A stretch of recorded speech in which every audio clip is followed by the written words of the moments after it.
The coachman drives up her driveway, holds the horses, and all the while throwing her quizzical and suspicious looks, he knocks on her mansion's door.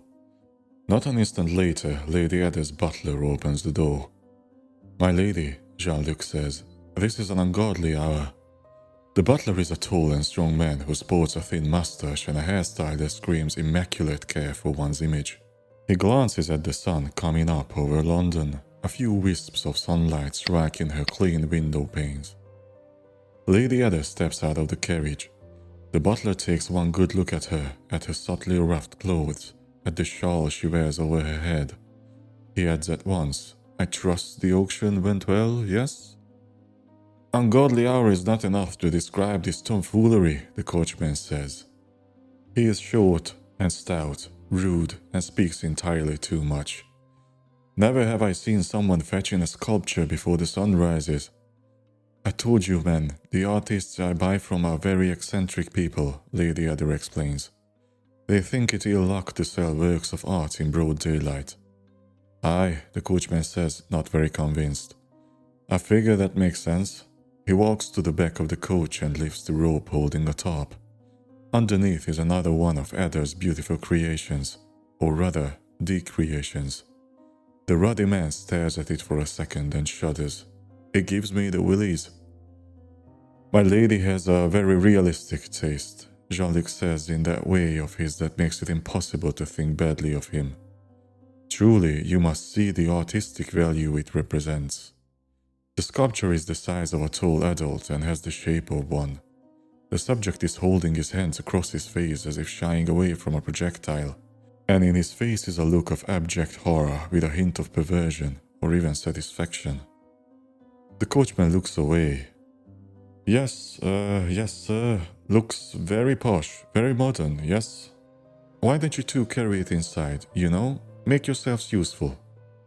Jean-Luc gives Ada a dead look while the coachman confusedly says, Of course, right away." The two of them struggle to take the statue out of the coach, then struggle even harder to take it up the steps. If not for her property's sake, Ada would help.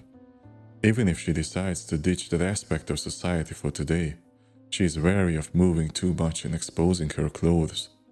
There's blood in them, blood which can prove incriminating given that night's events. Though the butler is not breaking a single sweat, the coachman's face looks like a bottle of red ink about to sizzle and burst.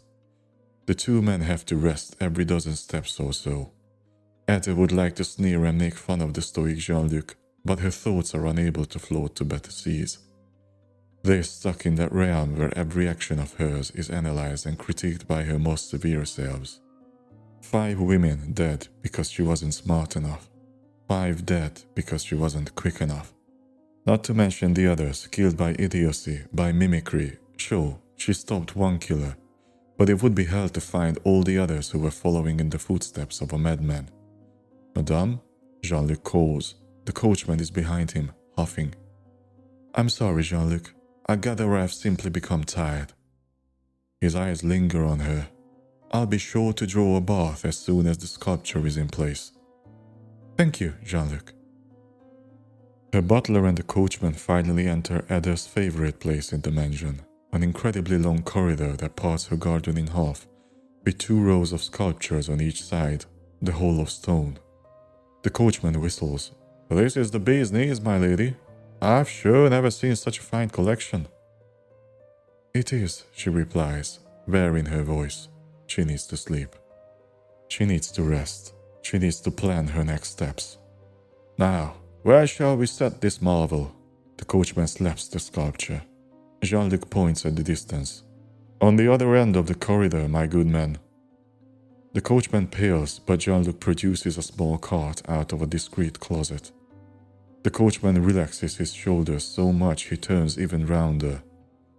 "Is it okay if I appreciate your collection until the statue is in place, my lady?" he asks. Ada is deadly anxious to take off her shawl. Her snakes slither, eager to relax in the open air. They are as tired as she is. Nevertheless, she says, "Sure, you've worked well tonight. You may appreciate this street for the artistic soul." The whole of stone is organized by epochs. Near the entrance, all the statues sport either armor, togas, or rags. The clothes turn increasingly more European until, minutes worth of walking later, they become Victorian, in fashions very much of the present day. The coachman gets increasingly uneasy with each sculpture. All of them hold expressions of terror, fear, or outright vileness, if that term can be applied to regular humans. Very garish but very artistic, yes, he says. They look very lifelike. You must have an eye for finding true talent in sculptures. Though I do reckon that true appreciation of these pieces is better left for men with a better sense of art than mine, my lady. Nonsense, Ada tells him. We can all appreciate the worst moments of humanity. That's what my collection holds. I don't mean to be rude, my lady, but shouldn't art be more aesthetic? Who said anything about art, my good man? Ada stops at an empty spot. She motions Jean-Luc to put the sculpture there. He and the coachman do so. I can say this is a rather interesting model, madame, Jean-Luc says. May I ask who the model was? The coachman says. Ada takes a moment to study her creation. She answers, the most famous nobody you will ever set your eyes upon. As soon as the coachman leaves and Jean-Luc tips him nicely for his trouble, the butler draws Ada a nice bath. The light of the morning's first hours throws the water into a pleasing yellow-orange tone. Finally, she takes off her shawl and her blue-tinted glasses and eases into the water. Her wounds bristle against the warmth, though the beautiful snails she has for hair bask in it, diving their small heads into the water, scooping it up, letting it fall like toddlers playing. Jean-Luc stands by the window. He is fully aware of her true essence. A monster for some, a Gorgon for others. For Jean-Luc, she is simply his Lady Ada, the one who saved him as a child. May I inspect your wounds now, madame? You may. She sits up straighter in the tub and closes her eyes. It's a shame. She will never be able to look into the eyes of those she trusts without killing them. She hears Jean-Luc coming over and walking around her. You're breathing fine? I am. Raise your arms. How do your ribs feel? She was punched there. Hurt and numb. A lot? Moderately. Jean-Luc leans in closer and touches the snakes on her head. One of your darlings is a little odd. Were you hit in the head? I was. Twice. Ada had had some of her darling snakes die on her in the past, and it was like losing a lifelong friend to the whims of fate. Jean-Luc disappears to the kitchen to fetch some of the whisks of rat meat he keeps at hand. He comes back and feeds the snakes, one by one, giving special attention to the one who took the brunt of the hit. So you caught him, madame? I did. Did he get anyone else? She quiets. Then, he did. A girl named Mary Jane Kelly. Poor girl, Jean-Luc says. He's trying to comfort her in the only way he knows how. At least no one else will follow. You did good, madame. Ada snorts at this and sinks into the bath water. Vincent killed 5 women. 5. But more were murdered because his crimes were sensationalized, and there were monsters dumb enough to follow his example. More will die. I don't plan on making him more famous than he already is. I want his true name to never come up in a history book. I want him forgotten. Vincent. Jean-Luc tries his name in his mouth. That's his name? It is. Vincent Tompkins. An accountant. He was a normal man. How was I supposed to find him? He lived near Whitechapel with a family that seemed healthy. He had a wife and a daughter and was well liked by friends and acquaintances. It took me weeks to even put him on my list of suspects. Goodness, Jean-Luc, these people lived with a monster without even knowing. Jean-Luc starts rubbing her back. By Jove, she is sore. He was a pretender. No, pretender doesn't cut it. Calling him a monster doesn't cut it. He was a demon, a djinn, a vulture. You usually aren't hurt this badly. What happened? Before replying to that, Ada tells Jean-Luc that she wants to open her eyes. Promptly, he He walks back to the window overlooking their garden. "You can open them now, madam." So she opens her eyes. He sensed something wrong in me. She utters a dry laugh. "A monster, recognizing another in the wild." "You're no monster, madame. I'm no human either. Such dualities are prevalent in our society, but not in better minds. You may not be human, but that doesn't mean you are not humane. I repeat, you are no monster." Anyway, he recognized me. Sensed some kind of danger when I approached. Jean-Luc, he refused to look into my eyes. He knew there was something wrong with them. At first he ran, so I followed. As I got too close, he attacked me. "You were armed. You should have defended yourself," Jean-Luc says, but he knows why she didn't. She hates maiming her creations. She wants them to be saved as they truly are, as they truly were. She wants to forever savor that last look of fear, or in some cases, that of acceptance. She looks beyond Jean-Luc, beyond the garden, at the rising sun. A couple of birds pass through, blocking the sun for ephemeral moments. Would it do any good? Her actions? Will they change anything? She kept hundreds of men she'd petrified in an attempt to remove their ill presence from this world. All but a small sample of the thousands she'd turned to stone in antiquity. Despite her best efforts, there are still wars, there are still horrible crimes, there are still corrupt politicians. There still is too much evil. As if reading her thoughts, Jean-Luc says, "At least you've caught him now. He won't kill anyone else now." But he did. 5 women. Having turned Vincent to stone will never bring them back. Ada had some routines in place.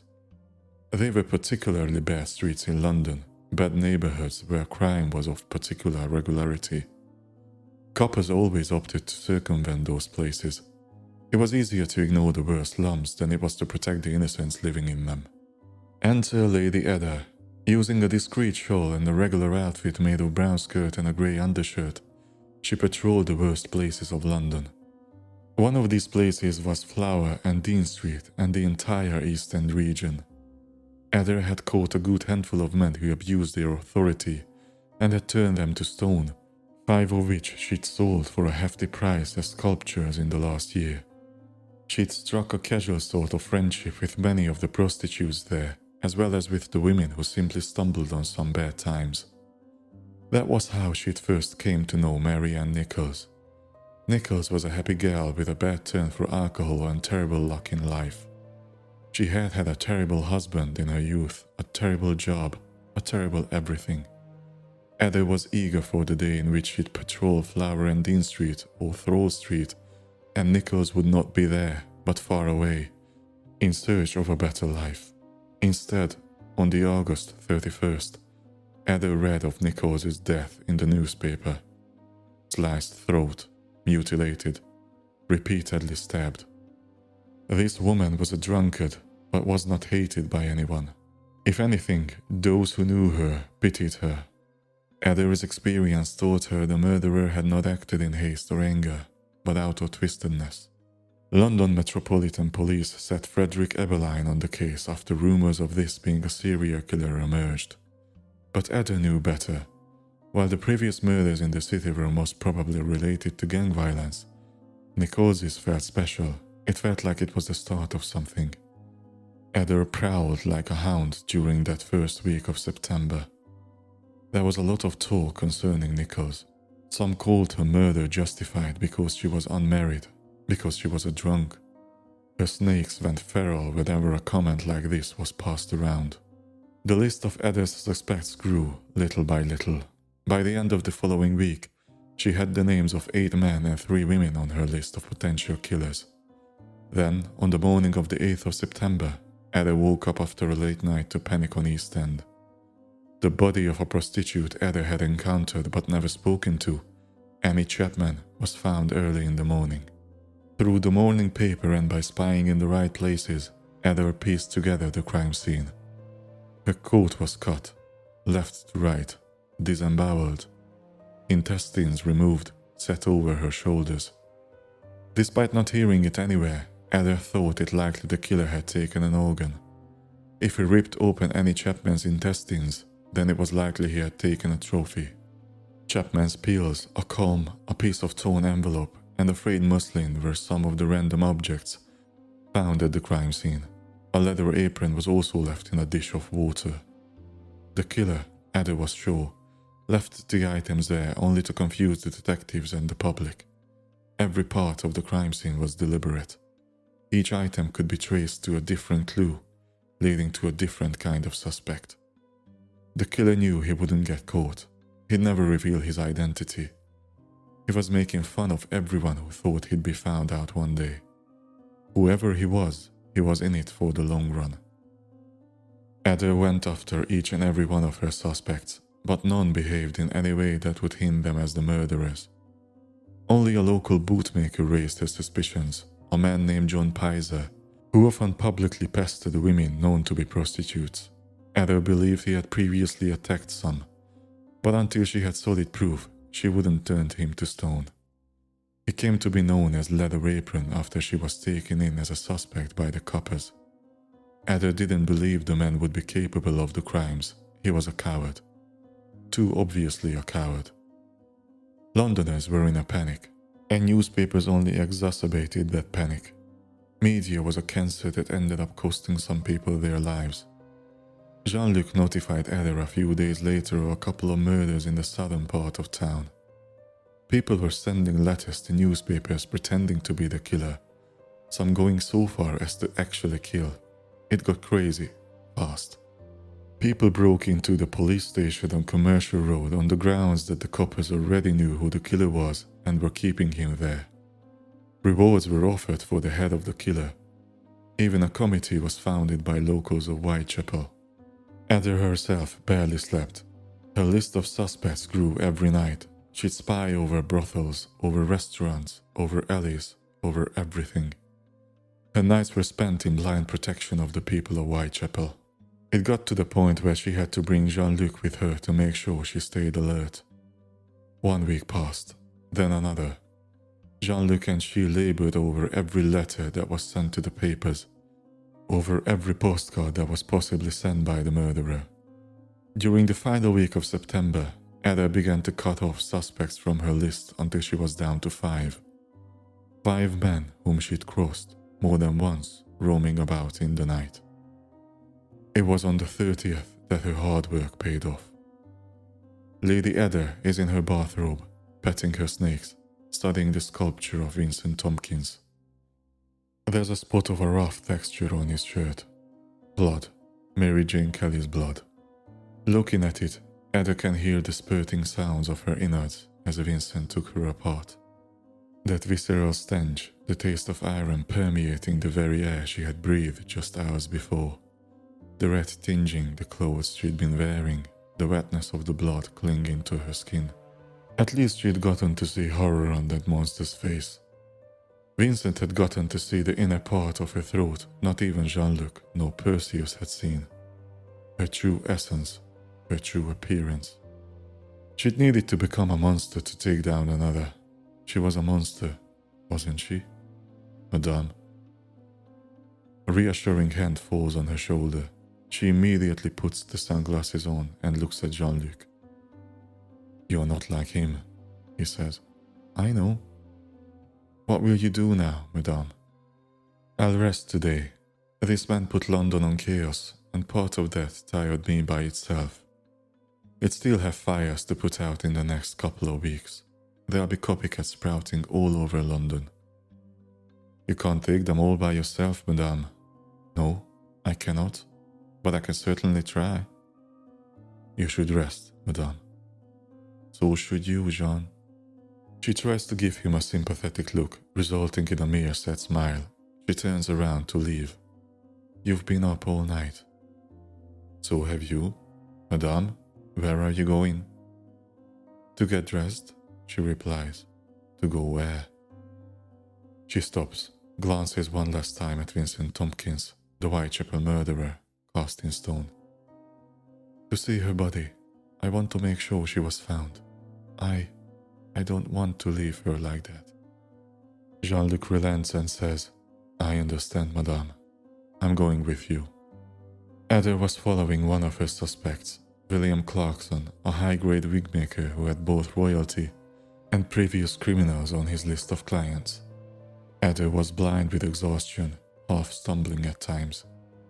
William had a liking for late-night strolls, as did every one of her suspects. She was passing near Duke's place when a scream rang in the dead of night. William kept on walking as if nothing had happened, but Ada ditched him at once and sprinted towards the origin of the noise. The scream couldn't have been that loud, since she had a sense of hearing far better than any human. Whatever happened, a woman had been killed, for Ada heard no other signs of struggle.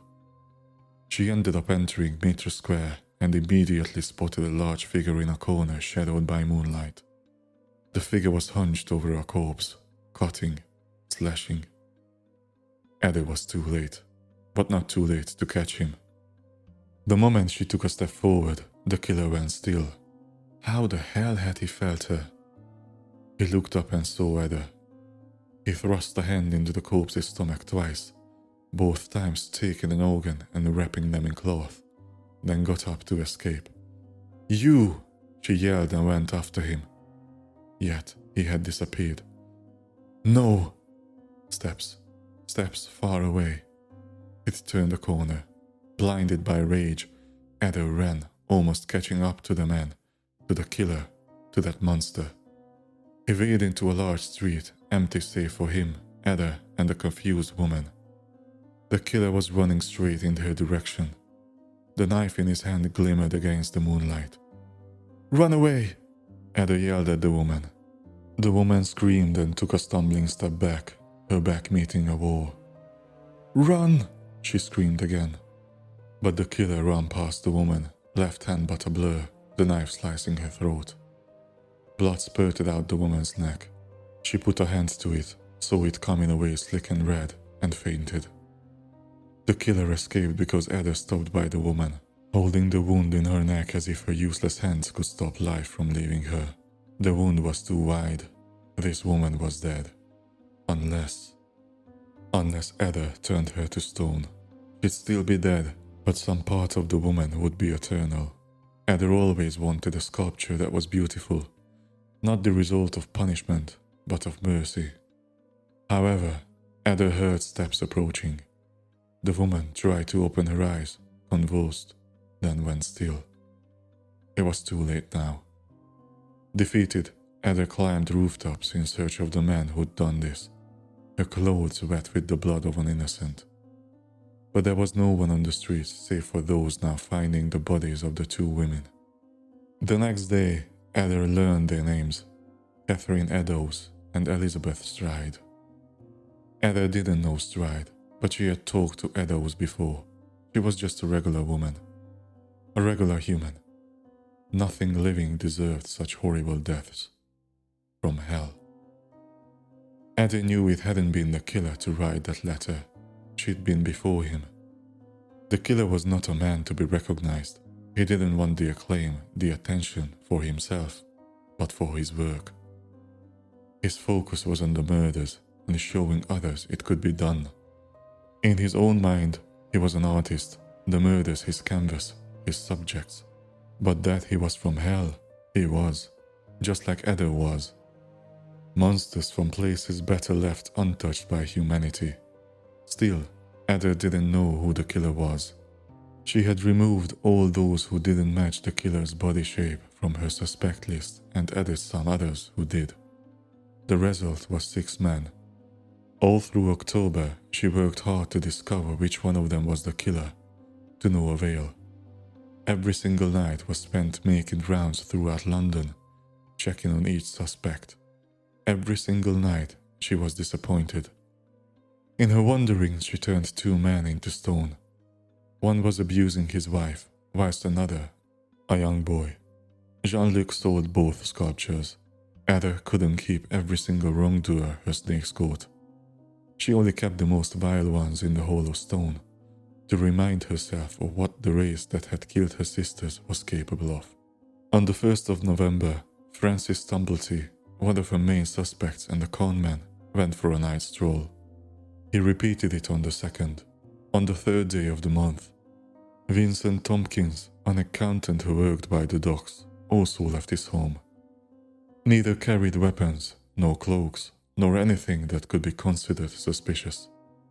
She divided her next nights between following one and the other and memorizing the paths they liked to take. It was tiring work, but worth it, for on Friday the 9th, she first went to check on Francis. He did his usual round. Ada ran for 20 minutes until she found Vincent, only to see he was in none of his usual paths, and he had certainly not gone back home. The moon had a red sheen to it that night, making Ada see blood in every corner she glanced at. It was a crimson night. Something was wrong with the very feel of the air, with the very fabric of reality. Vincent was carrying no weapon visibly. He could very well be hiding an arsenal of blades underneath his suit. Ada searched and searched, ears always open for screams. She heard none. In the end, what brought her to the murderer was nothing but dumb luck. Passing through what was, possibly, one of the worst slums in London, Dorset Streets in Spitalfields, Ada caught sight of a room illuminated by a fireplace. Though it was night as of yet, the sun would rise short of an hour hence, so the city was at its quietest, except that room with a burning fire. Slowly, Ada made her way there, careful not to be heard, noticed, or even felt by that man. The door to this room was unlocked. From behind Ada came the crimson shine of the moon, as if a vengeful god was watching her every move. From the fringes of the door came the mellow glow of the fire. The killer would have nowhere to go. He'd have to go through her. She had him trapped. With a nimble push, the door opened. The first thing that hit her was the stench of torn intestines and blood like copper and spoiled water. The second thing was the sound. The killer had hurt her, but he hadn't stopped what he'd been doing. The third was the shape of the woman. Despite the mutilations on her face, Ada knew her. She'd seen her around Flower and Dean Street.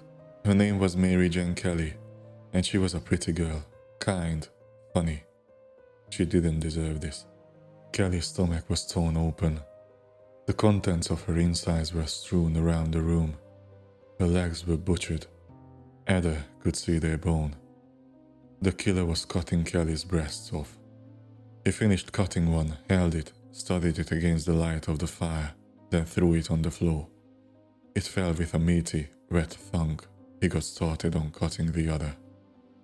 Vincent Tompkins was blonde, wore a full, respectable beard, and he was grinning, showing perfect teeth. "You finally caught me, eh?" he said. His voice was low, guttural. "Why?" was all she managed to say. "Did you bring a gun? Will you kill me now? Do you have any weapons?" He kept his eyes on his hand, on his blade. "Look at me," Ada said. He chuckled. "I don't think I will." She took off her shawl, her glasses. "Look at me." She stepped forward and closed the door. He collectedly finished cutting the breast off. He grabbed it, held it, and threw it in front of the fireplace, which had clothes fueling the fire. Vincent glanced at her through a mirror in Kelly's room. "I thought so. Not human, eh? What do they call you? Medusa, innit? Leave my sister's name out of your forsaken mouth. Look at me." He got up and wiped the blood from his blade with his gloves. Suddenly, he charged at her, shoulder first, hard, against her ribs, throwing her back, breaking the door's hinges open. He ran. Ada, however, had been ready for it. Cornered prey acted desperate, and her body wasn't as frail as a human's. Sure, she'd be bruised, but she could still move. She was on her feet in an instant. She sprinted, but Vincent was waiting around the corner. He punched her in the head. She fell. He kicked her in the head twice. He kicked her in the stomach before she had an instant to gather her thoughts. He was about to stomp her skull when she caught his boot. "You hurt one of my snakes." "You damning monster! You and her and all of them are just the same. I'm going to purify this world. I'm going to... Adder held his leg so hard it cut blood flow and shut him up. Monster, don't make me laugh, you little man. Adder rose to her feet. Vincent closed his fist to punch her, but Adder grabbed his chin and threw his head against the wall. She permitted the snakes in her head to come apart, diving her body in half, like her garden, her skin coming undone to reveal her truth. What are you? You don't deserve to know, she said. But if you open your eyes, you will see what you could have one day become, a true monster. At once, he did. Horror threatened to overwhelm his life before his heart could turn to stone.